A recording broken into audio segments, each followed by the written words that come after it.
ko cër 2022 jox ko cër gu mat sëkk nag à partir de 2024 ouais son destin était tout tracé. oui radier nit sur des considérations politiciennes loolu ku ko moytuwul dañ ko war a moytu bu baax c'est-à-dire que booy dàq nit ba xañ ko lépp. am na foo ko war a jaarale mais c'était une commande politique cette radiation. C'était purement et simplement une commande politique. Voilà. Orchestrée de la manière la plus... Exécutée avec froideur par le président Macky Sall. Amul leneen. Déclaration de politique générale, le moment est venu. Ñu war ko amal le 27. À quoi s'attendre réellement, professeur, sur le discours de Ousmane Sonko waaye tamit ban attitude le député yi war a am au moment où ñi ngi xaar ni un débat très élevé ci wàllu boobu. Bon, le débat sera bon. On ne sait pas comment ça va se passer, mais la déclaration de politique générale Ousmane Sonko tàmm na ko. Ousmane Sonko tàmm na ko waaw tàmm na ko. jàkkaarloo askan wi ba tey jàkkaarloo d'éminente personnalité d'éminent intellectuel. si en plusieurs occasions. lu mu développé jot na ko def na ko référentiel présentation bi rek doy na DPG.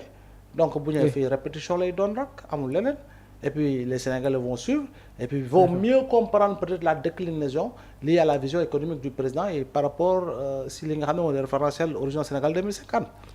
amul loo xam ne daal daañu su kii léegi nag il faudra quand même que cette DPG aussi yaa ngi wax débat de haut niveau que cette DPG soit de haute facture.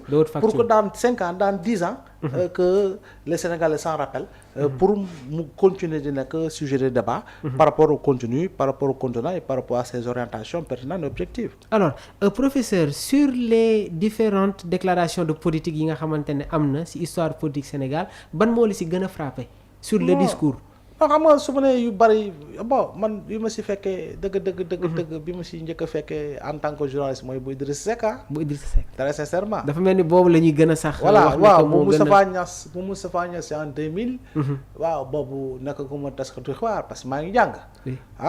Mais seetaan noonu naa ko.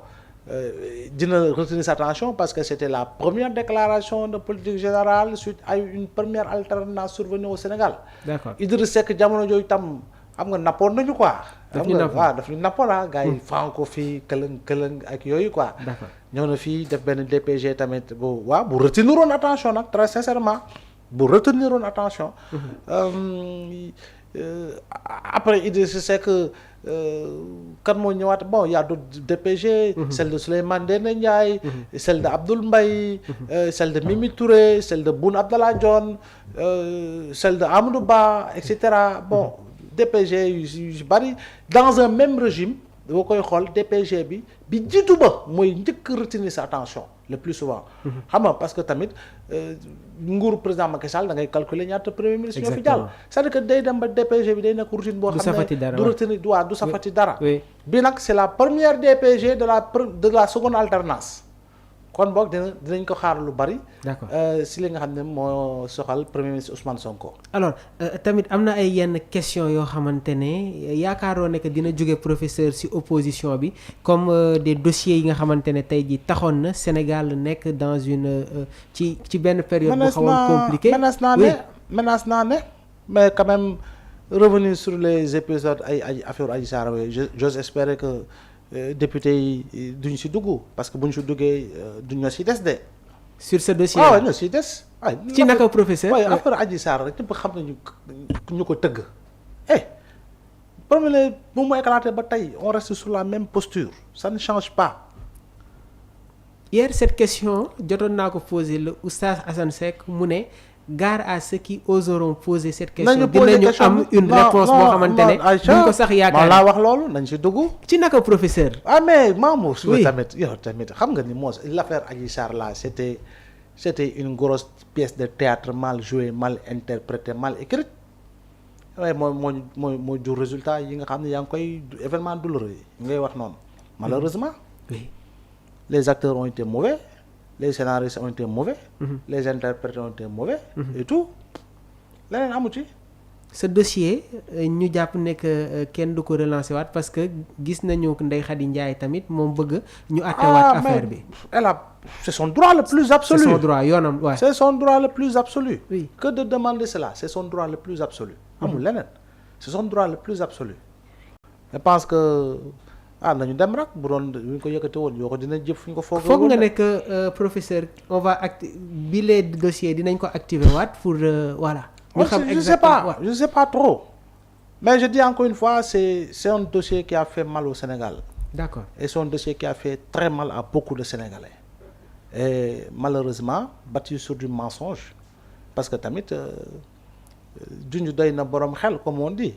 li nekkoon autour de Adji Sarr lépp jàkkaarloo di dóorante. jeex na tàkk.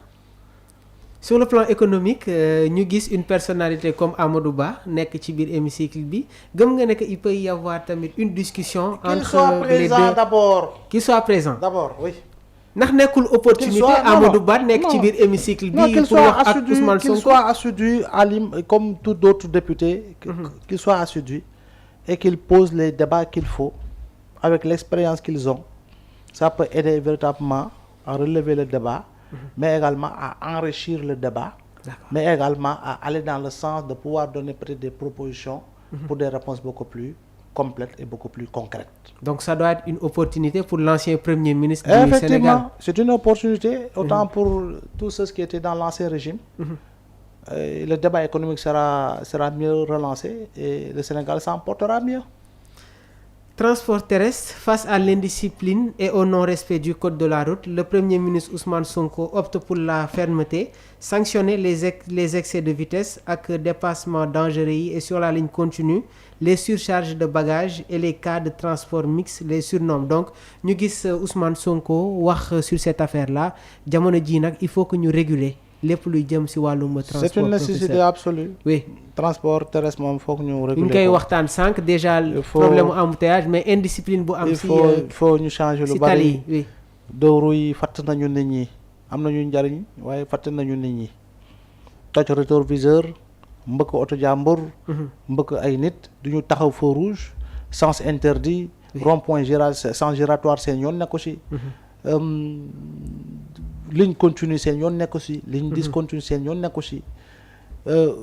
duñu am feu duñu am phare nu leen neex la ñuy def duñu clignoter pour ñoom ñoom duñu taxaw dañuy nekk à 100 mètres di la klaxonner te yow nga war a tourner xamuñu code de la route amuñu permis de conduire ñu ci bari c'est du grand n'importe quoi on ne doit pas lui laisser faire il faut sévir. sans pour autant tamit oublier ñi nga xamante ne ñi ngi yor seen ay scooter di def ay vol ay agression ak bari na ci surtout côté bi ñu nekkee ñun moom c'est il faut ñu organiser yooyu yëpp daal secteur dañu koy organiser mais doo ko bàyyi dans l'anarchie ba lu nekk juux si lu leen neex def mbëkk nit ñi jéggi tali nit auto scooter ne la tël jakartaay biw fu ne c'est-à-dire que dañuy liggéey mais quand même dañ koy teg ci yoon.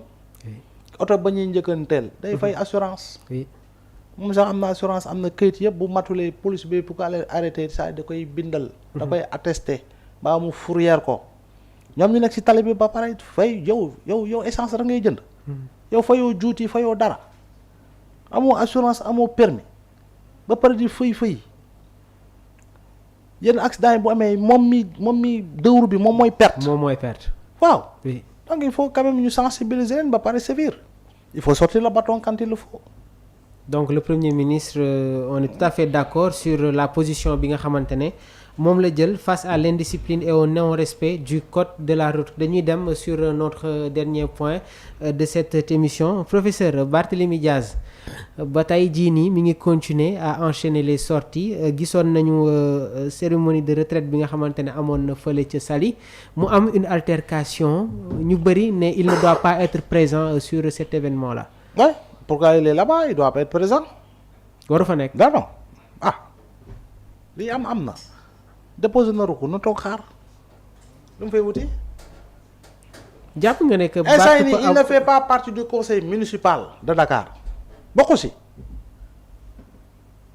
léegi na xaar le recours n'est pas suspensif. Est-ce que Barth ne doit pas montrer une élégance surtout à travers épisodes yi nga xamante ne mi ngi enchaîné wu si kawam ni professeur dafa war a toog xaar def na recours na toog xaar ba justice prononcé wu li muy def ni si maire Dakar lu tax bu ñu ko rajee assemblée lu tax chaque jour dosal écharpe am dem commission wala plénière du poste la lu tax defu ko assemblée nationale boobu léegi da nga ko gisite assemblée. bu dafa dugal dafa saisir conseil constitutionnel. si conseil constitutionnel tey déclaré wu na incompétent mooy ñàkk na mandat am. mais léegi lu tax diggante bi boobu léegi solul écharpe am